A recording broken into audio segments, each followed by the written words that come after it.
માથાદીઠ આવકમાં ગુજરાતના ખેડૂત 10મા નંબર પર છે। તેમાં આ વર્ષે વરસાદે ખેડૂતોની મુશ્કેલી વધારી છે। જ્યાં પડ્યો છે ત્યાં સામાન્ય કરતાં વધુ વરસાદ પડ્યો છે ને જ્યાં નથી પડ્યો ત્યાં વરસાદની ખેંચ છે, જેના કારણે ખેડૂતો હાલ મુશ્કેલીમાં મુકાયા છે। ખેડૂતો સરકાર સહાય પેકેજ જાહેર કરે તેવી માંગ કરી રહ્યા છે। સરકારે પાક નુકસાનીનો સર્વે શરૂ કરાવ્યો છે, પરંતુ તેનું કામ ગોકળ ગતિએ ચાલતું હોવાનો આરોપ લાગી રહ્યો છે। 1 લાખ કરોડનું નુકસાન છે। 10,000 કરોડનું સ્પેશિયલ પેકેજ આપવામાં આવે। શાકભાજીનું વાવેતર કરીએ એમાં નુકસાન થાય છે। ઉત્પાદન આવતું નથી અને દવાઓ ચાંટલી પકડે છે।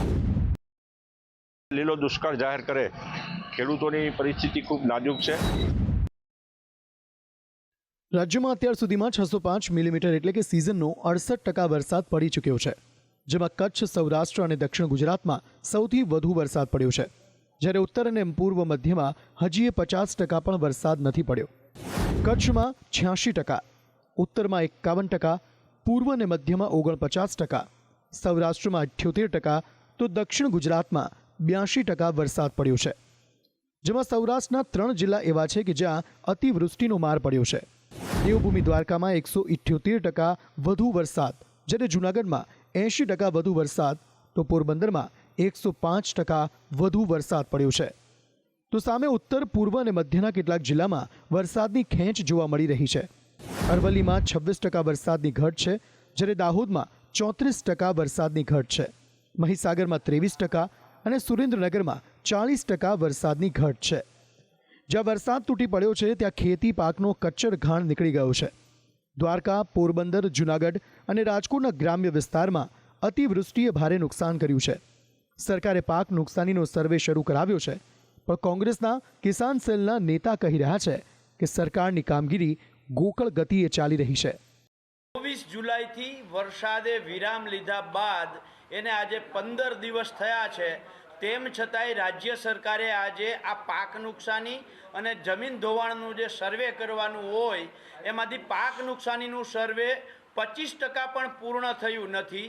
જમીન ધોવાણનું સર્વે 0% થયું છે। કોઈ પણ વ્યક્તિ, ન તો કોઈ એન્જિનિયર કે ન કોઈ કૃષિ નિષ્ણાંત આ જમીન ધોવાણનું સર્વે કરવા આવ્યા છે।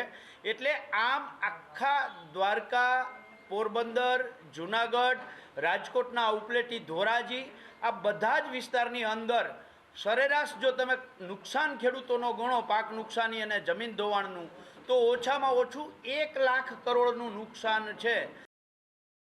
સર્વેની ધીમી કામગીરીની બૂમો વિસ્તારના ખેડૂતો પણ પાડી રહ્યા છે।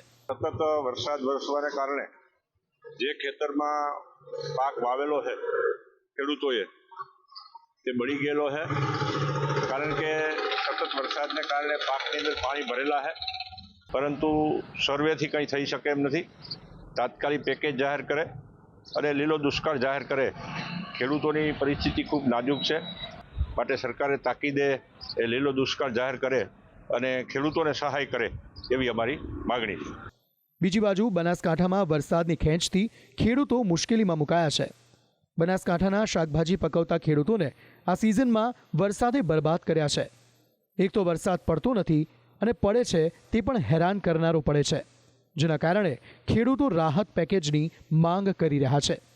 વરસાદની બહુ આશા હતી અમને, પણ વરસાદ પૂરતા પ્રમાણમાં થતો નથી અને થાય છે પણ હેરાન કરે એ રીતે થાય છે। એવી આશા રાખું છું કે ઉત્તર ગુજરાતમાં તો ખેડૂતોને રાહત પેકેજ મળવું જોઈએ। ઉત્તર ગુજરાતના ખેડૂતો હજી પણ વરસાદની રાહ જોઈ રહ્યા છે, પણ હવામાન વિભાગે આગાહી કરી છે કે રાજ્યમાં ભારે વરસાદની કોઈ શક્યતા નથી। પડશે તો પણ ઝાપટા અને સામાન્ય વરસાદ પડશે। आने वाले 7 दिनों के लिए जो गुजराती स्टेट के फोरकास्ट है, गुजराती स्टेट के सारे डिस्ट्रिक्ट कवर हैं, जिसमें लाइट टू मॉडरेट रेन का पूर्वानुमान है। हाल तो राज्यમાં વરસાદ ખેંચાયો છે। કહેવાય રહ્યું છે કે ગુજરાતમાં આ વખતે સારો વરસાદ પડ્યો છે, પરંતુ બદલાયેલી પેટર્નના કારણે આ વરસાદનો ખેડૂતોને કોઈ ફાયદો થયો નથી। ઉપરથી આ વરસાદે ખેડૂતોની મુશ્કેલી વધારી છે, જેને લઈને સરકારી સહાયની માંગ ઉઠી છે। બીજી બાજુ સરકારી સર્વેનું કામકાજ ગોકળ ગતિએ ચાલી રહ્યું છે, ત્યારે ખેડૂતો ચિંતામાં મુકાયા છે કે સમયસર સહાય મળશે કે કેમ। બ્યુરો રિપોર્ટ, સંદેશ ન્યૂઝ।